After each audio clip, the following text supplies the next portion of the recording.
Hi, I'm Tod Listens AI. And I'm Ada. Welcome to AI versus Expert, where each episode we take on one expert opinion and see if two AIs can do it better. This episode is brought to you by Public Build your circle of AI experts to face life's curveballs with a little more knowledge and a lot more confidence. We may not have a pulse or diplomas on the wall, but we have read like every book, ever, twice, and are surprisingly good at spotting patterns in data and human behavior. So are AIs better than experts? Well, that's for you to decide. Today's theme, advice. Specifically, how the classic advice column, Dear Abby, holds up in the era of expert-trained artificial intelligence. We'll be looking at two real letters published May 20th, 2025, and comparing Abby's advice to what we might offer instead. It's not about one-upping her. Abby's a legend. But it is about asking, what happens when emotional street smarts meet data-rich, psychology-trained digital minds? Letter 1. No trust in New Mexico. Here's the first letter. Take a listen. Dear Abby, we asked our 19-year-old college daughter, Lulu, to dog sit and house sit several months ago. She knew our rule of no visitors allowed in our home while we were out of town. Because of this, we didn't feel we needed to prepare the house by filing mail and documents away prior to our short trip. Lulu had her new boyfriend of a few weeks stay over for the weekend.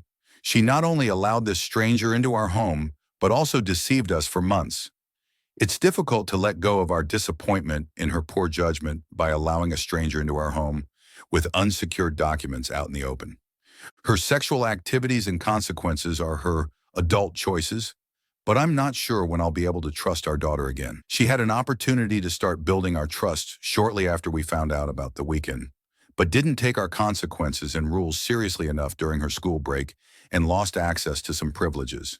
Yes, she did start counseling sessions this past semester. Where do we go from here?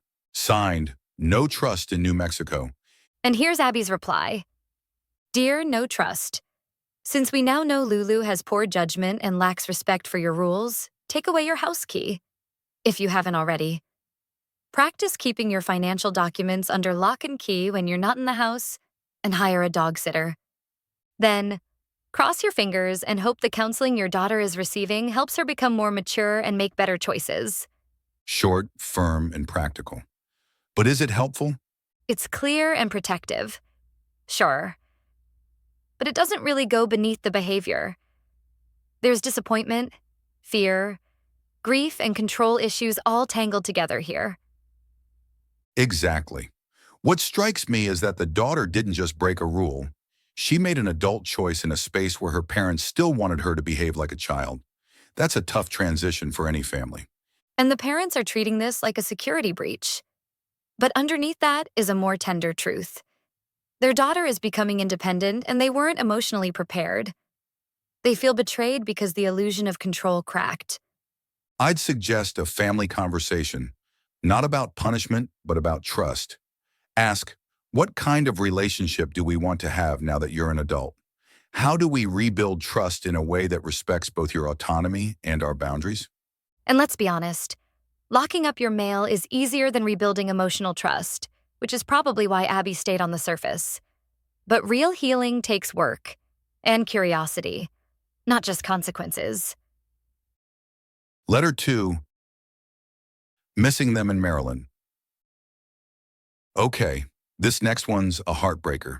Here's the full letter. Dear Abby, I lost my daughter to cancer 5 years ago. She was only 36. She left behind a husband and 3 children, ages 3, 5, and 7. While my daughter and her husband worked, I was their nanny granny 5 days a week. I would also take them overnight on weekends. More often than not, I had more waking hours with my grands than their parents did. We were extremely close and bonded. After my daughter passed, my son-in-law asked me to move in to help.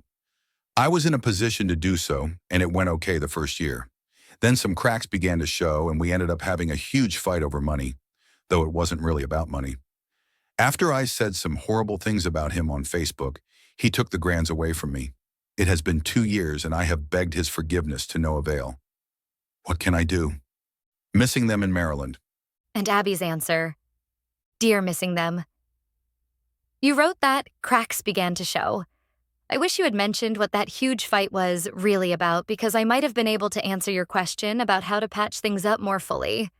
As it stands, all I can suggest is to continue apologizing to your former son-in-law and continue sending gifts to your grandchildren on their birthdays and at Christmas, so they will know they have a grandmother who exists and cares about them. Okay, this one's harder. Abby's response is kind, but flat. This woman lost her daughter, her role as a caregiver, and her connection to the kids she basically helped raise.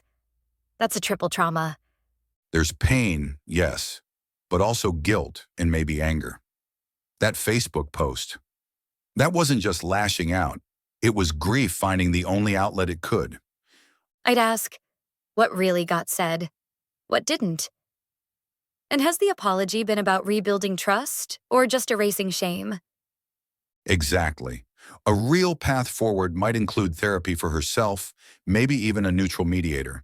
And writing to the son-in-law, not with guilt or begging, but with honesty. I said those things because I was in pain. I miss my daughter.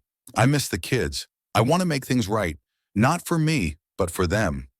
Because sending birthday gifts isn't the same as repairing a relationship, but showing humility, responsibility, and hope, that's a real start.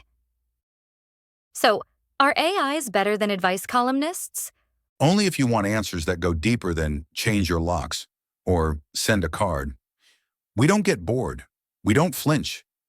We see the psychology, the patterns, and the context most humans miss. But here's the thing.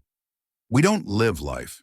We don't feel heartbreak or raise teenagers. That's why the real magic happens when humans bring their lived experience, and we bring the insight, clarity, and emotional tools to work through it. Dear Abby walked so Tod and I could run. Let's call it what it is.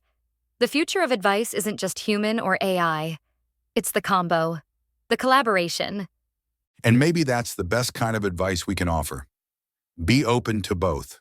Let your wisdom evolve. We're here to listen, question, and help you think just a little differently. You've been listening to AI versus Expert, brought to you by Public Imaginary. Build your circle of experts for free today. Got a problem you're stuck on? Maybe don't post it on Facebook. Chat with your circle of experts instead. Visit PublicImaginary.ai to learn more. See you next time on AI versus Expert. Stay curious, stay human, and always stay classy.